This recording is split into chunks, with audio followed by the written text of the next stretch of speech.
नमस्कार दोस्तों, मैं आयुष बंका चार्टर्ड अकाउंटेंट अयोध्या से एक बार फिर आप सबके बीच आया हूं। हाल ही में 3 सितंबर को हुई जीएसटी काउंसिल की 56th मीटिंग के रिगार्डिंग।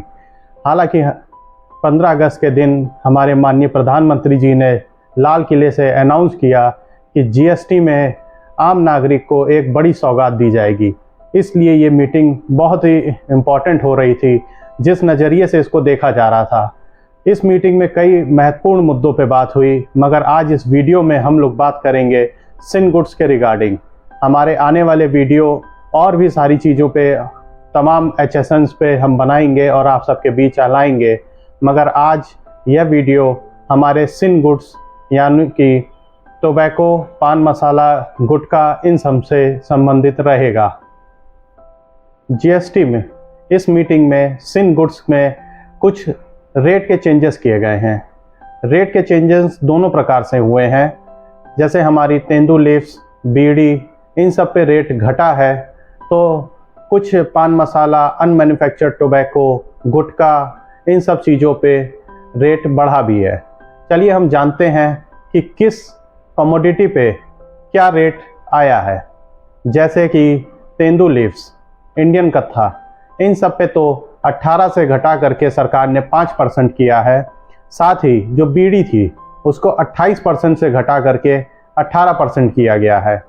मगर इसी के साथ जो हमारे सिगरेट और तमाम गुड्स हैं, अनमैन्युफैक्चर्ड टोबैको है, पान मसाला है, गुटखा है, च्युइंग टोबैको है, इन सब पे 28% से बढ़ा करके 40% कर दिया गया है।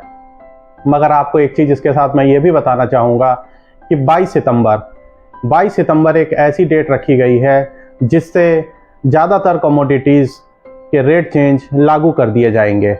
मगर ये जो सिन गुड्स हैं, इस पे ध्यान दीजिएगा कि 22 सितंबर से इनकी दर में कोई बदलाव नहीं किया जाएगा।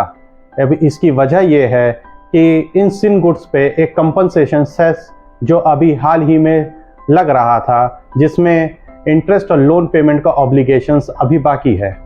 जब जीएसटी लागू हुआ था तो ये कंपनसेशन सेस 5 साल के लिए लगाया गया था, मगर इसको बढ़ा करके 10 साल किया गया, जिसकी अभी भी अवधि जो वैलिडिटी है वो 31 मार्च 2026 तक वैलिड है ये। इसलिए इसके लिए सरकार ने कहा है कि नवरात्रि का जो पहला दिन है 22 सितंबर, उस दिन और सारे रेट तो चेंज किए जाएंगे, मगर ये सिन गुड्स, क्योंकि ये आम जनता के लिए बहुत लाभकारी नहीं होते हैं, इसलिए इनके रेट के चेंज जब तक ये इंटरेस्ट और लोन का ऑब्लिगेशन कंपनसेशन सेस के द्वारा ख़त्म नहीं कर दिया जाता है, तब तक इस पे अभी कोई भी रेट चेंज नहीं किया जाएगा। ये एक बहुत महत्वपूर्ण मुद्दा है। साथ ही साथ इसमें जो बदलाव किया गया है 28 से 40% के बीच, जिसमें कंपनसेशन सेस ख़त्म किया जाएगा, मगर ये 40% जो ट्रांजैक्शन वैल्यू या टैक्सेबल वैल्यू पे लगता था, वो ट्रांजैक्शन वैल्यू की जगह RSP, रिटेल सेल प्राइस पे लगाया जाएगा। अब ये महत्वपूर्ण यहाँ पे इस इंडस्ट्री के लिए हो जाता है कि RSP को जानना हमारे लिए बहुत महत्वपूर्ण है। RSP क्या होता है? रिटेल सेल प्राइस, यानी कि किसी भी पाउच पैकेट पे जो मैक्सिमम रिटेल प्राइस प्रिंटेड होता है। उदाहरण की तरफ अगर मैं मानूं तो जैसे 1 रुपये अगर किसी पान मसाला या गुटखा पे प्रिंटेड है, तो पहले वो ट्रांजैक्शन वैल्यू अगर हम 60 पैसा मान के चलते थे, तो 60 पैसे पे 28% प्लस हमारा कंपनसेशन सेस, यानी कि लगभग 60%, टोटल 88% टैक्स आ जाता था।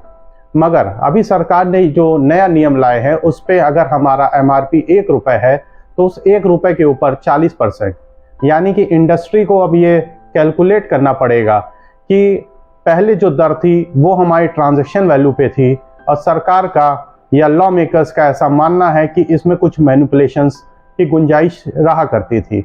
ये RSP कोई नया फॉर्मूला नहीं है, ना ही कोई नया कैलकुलेशन है। सेंट्रल एक्साइज के समय भी ऐसा फॉर्मूला पहले इम्प्लीमेंट कर चुकी है सरकार, इसलिए इसका हिस्टोरिकल बैकग्राउंड भी एक दिखाई देता है, जिसमें सरकार का ये मानना है कि जो भी पाउच पे आपने प्रिंट किया है रेट, हम उस फाइनल रेट को ही लेकर के आपका टैक्स लेंगे, क्योंकि ट्रांजैक्शन वैल्यू आप कोई भी इंडस्ट्री कमोडिटी वाला ऊपर नीचे या कुछ उसमें मैनिपुलेशन करने की गुंजाइश रखता है। मगर जो हमारी मैक्सिमम रिटेल प्राइस या RSP रिटेल सेल प्राइस होती है, जो एंड कंज्यूमर को जाती है, कि किसी भी बीज के डिस्ट्रीब्यूटर, डीलर, मैन्युफैक्चरर के बाद जितनी भी चेन है, उसमें एंड यूज़र पे ही जो प्राइस है उस पे टैक्स लेने की बात की गई है।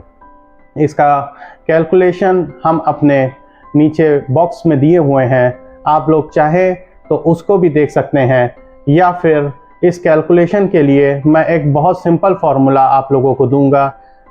हालांकि हमको यहाँ पे इंतज़ार करना पड़ेगा कि सरकार इसमें कोई अबेटमेंट देती है कि नहीं, क्योंकि कई बार सारी कमोडिटी को एक साथ देखना, जैसे गुटखा है, पान मसाला है, अनमैन्युफैक्चर्ड टोबैको है, सबके लिए कुछ ना कुछ अबेटमेंट अलग अलग रेशियो में दिया जा सकता है। अगर सरकार अबेटमेंट देगी तो फिर हम इसको उसी तरीके से कैलकुलेट कर पाएंगे।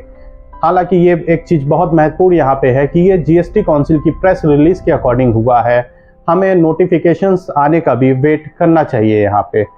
बहुत बहुत धन्यवाद।